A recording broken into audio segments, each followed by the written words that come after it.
Hear the word of the Lord. Leviticus chapter 11. Yahweh spoke again to Moses and to Aaron, saying to them, Speak to the sons of Israel, saying, These are the creatures which you may eat from all the animals that are on the earth. Whatever divides a hoof, thus making split hooves, and chews the cud among the animals, that you may eat. Nevertheless, you shall not eat of these, among those which chew the cud, or among those which divide the hoof. The camel, for though it chews cud, it does not divide the hoof, it is unclean to you.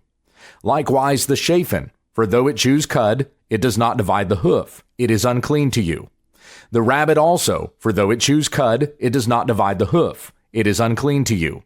And the pig, for though it divides the hoof, thus making a split hoof, it does not chew cud, it is unclean to you.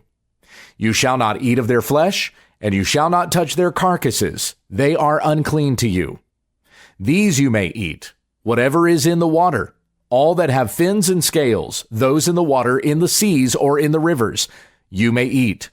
But whatever is in the seas and in the rivers, that does not have fins and scales, among all the swimming life of the water, and among all the living creatures that are in the water, they are detestable things to you. And they shall be detestable to you. You may not eat of their flesh, and their carcasses you shall detest. Whatever in the water does not have fins and scales is detestable to you. These, moreover, you shall detest among the birds. They shall not be eaten, they are detestable. The eagle and the vulture and the buzzard, and the kite and the falcon in its kind, every raven in its kind, and the ostrich and the owl and the gull and the hawk in its kind, and the little owl, and the cormorant, and the great owl, and the white owl, and the pelican, and the carrion vulture, and the stork, and the heron in its kinds, and the hoopie and the bat. All the swarming things that fly and that walk on all fours are detestable to you. Yet these you may eat among all the swarming things that fly and that walk on all fours, those which have above their feet jointed legs with which to jump on the earth. These of them you may eat, the locust in its kind, and the devastating locust in its kinds, and the cricket in its kinds, and the grasshopper in its kinds. But all other swarming things that fly and that are four-footed are detestable to you. By these, moreover, you will be made unclean. Whoever touches their carcasses becomes unclean until evening. And whoever picks up any of their carcasses shall wash his clothes and be unclean until evening. Concerning all the animals which divide the hoof, but do not make a split hoof, or which do not chew cud, they are unclean to you. Whoever touches them becomes unclean. Also whatever walks on its paws among all the creatures that walk on all fours are unclean to you. Whoever touches their carcasses becomes unclean until evening. And the one who picks up their carcasses shall wash his clothes and be unclean until evening. They are unclean to you. Now these are to you the unclean among the swarming things which swarm on the earth: the mole and the mouse and the great lizard in its kinds, and the gecko and the crocodile and the lizard and the sand reptile and the chameleon. These are to you the unclean among all the swarming things. Whoever touches them when they are dead becomes unclean until evening.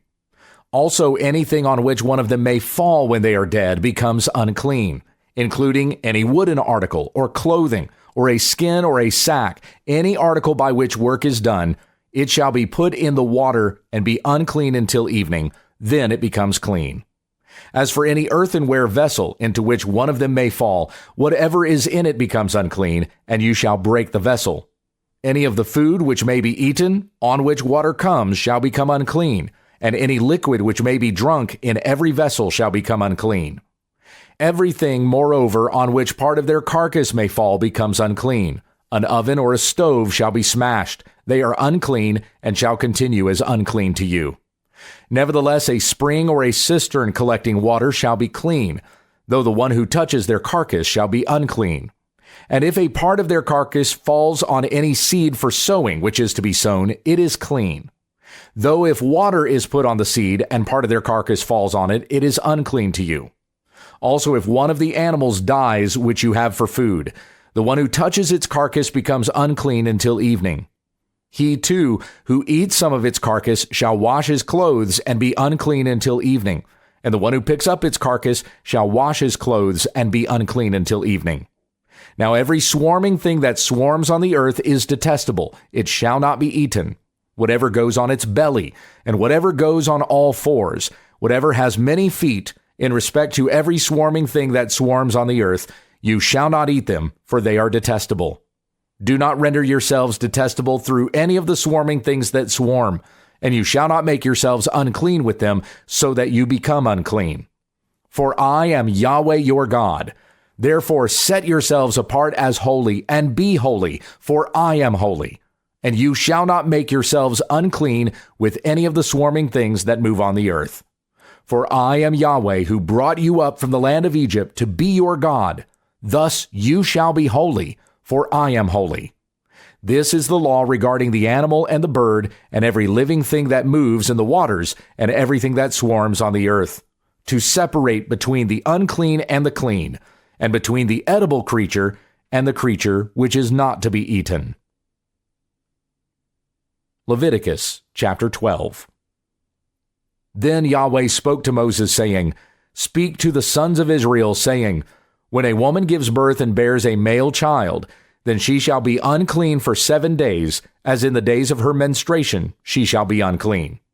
Now on the 8th day the flesh of his foreskin shall be circumcised. Then she shall remain in the blood of her cleansing for 33 days. She shall not touch any holy thing, and she shall not enter the sanctuary until the days of her cleansing are fulfilled. But if she bears a female child, then she shall be unclean for 2 weeks, as in her menstruation, and she shall remain in the blood of her cleansing for 66 days. When the days of her cleansing are fulfilled, for a son or for a daughter, she shall bring to the priest at the doorway of the tent of meeting a 1-year-old lamb for a burnt offering, and a young pigeon or a turtle dove for a sin offering. Then he shall bring it near before Yahweh and make atonement for her, and she shall be cleansed from the flow of her blood.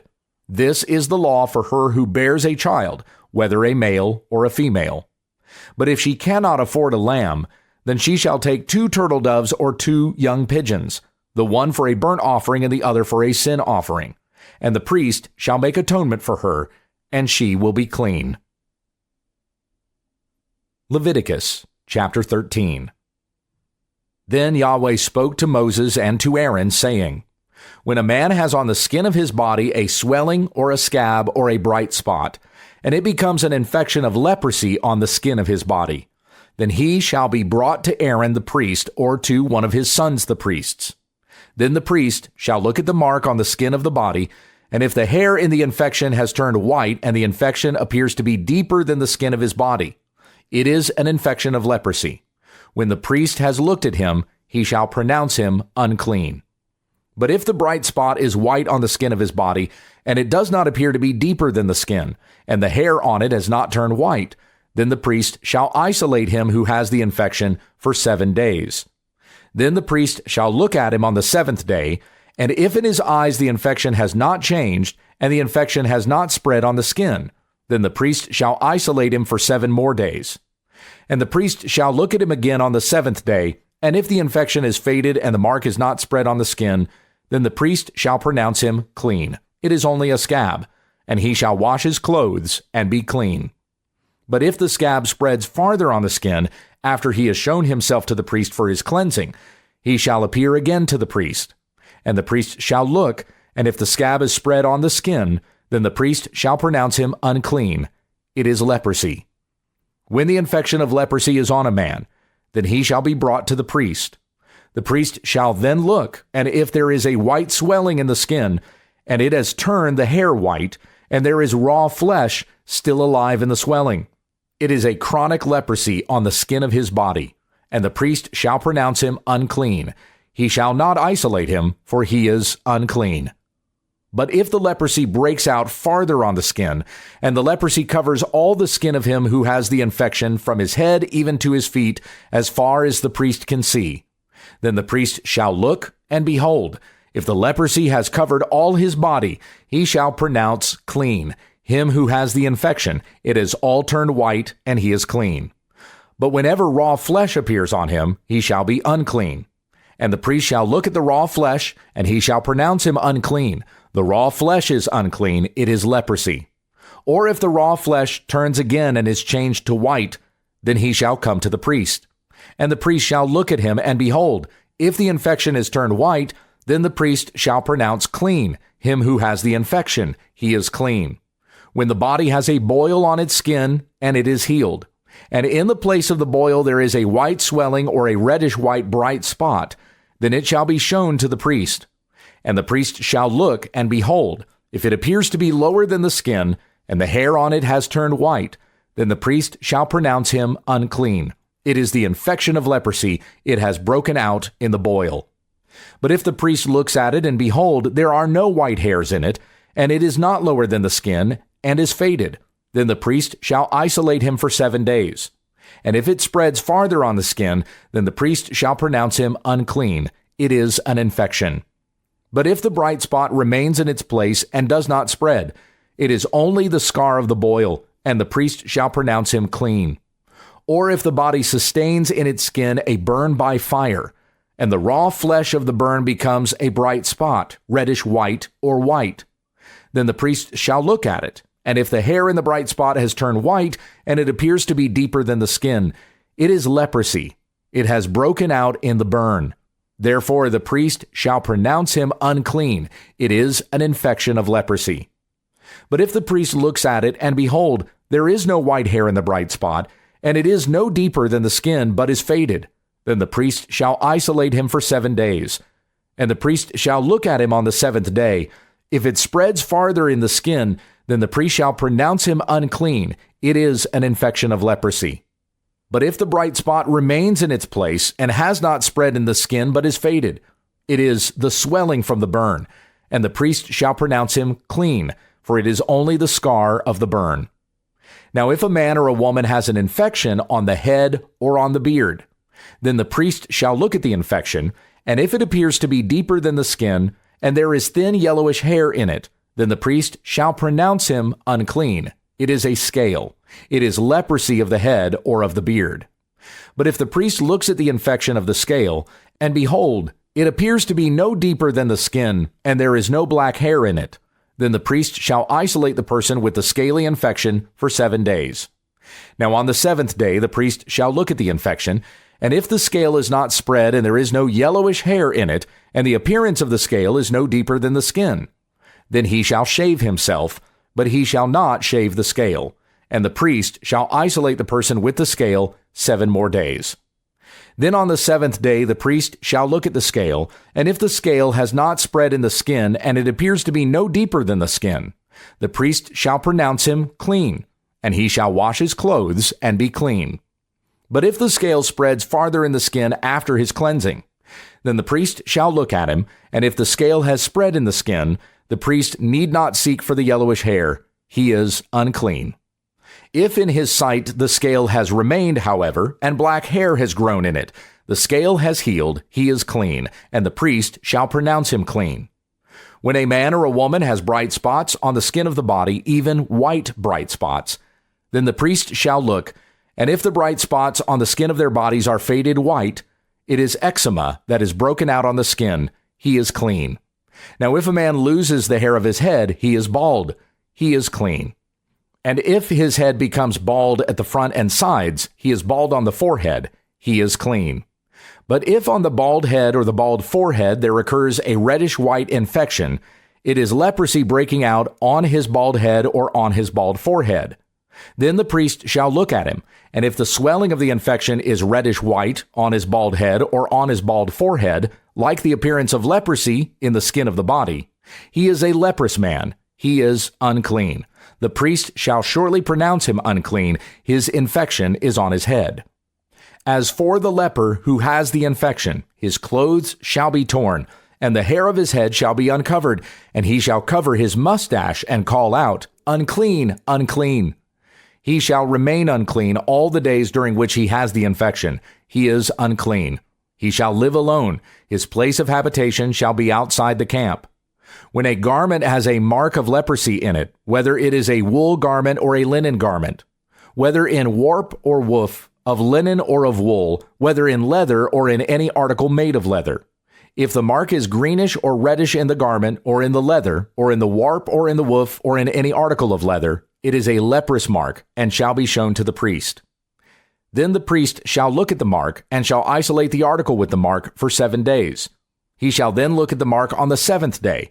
If the mark has spread in the garment, whether in the warp or in the woof or in the leather, whatever the purpose for which the leather is used, the mark is a leprous malignancy. It is unclean. So he shall burn the garment, whether the warp or the woof, in wool or in linen, or any article of leather in which the mark occurs, for it is a leprous malignancy. It shall be burned in the fire. But if the priest shall look, and indeed the mark has not spread in the garment, either in the warp or in the woof or in any article of leather, then the priest shall command them to wash the thing in which the mark occurs, and he shall isolate it for 7 more days. After the article with the mark has been washed, the priest shall again look. And if the mark has not changed its appearance, even though the mark has not spread, it is unclean. You shall burn it in the fire, whether in eating away has produced barrenness on the top or on the front of it. Then if the priest looks, and if the mark has faded after it has been washed, then he shall tear it out of the garment or out of the leather, whether from the warp or from the woof.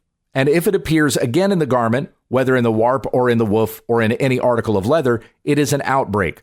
You shall burn the article with the mark in the fire. Now the garment, whether the warp or the woof or any article of leather from which the mark has departed when you washed it, shall then be washed a second time and will be clean.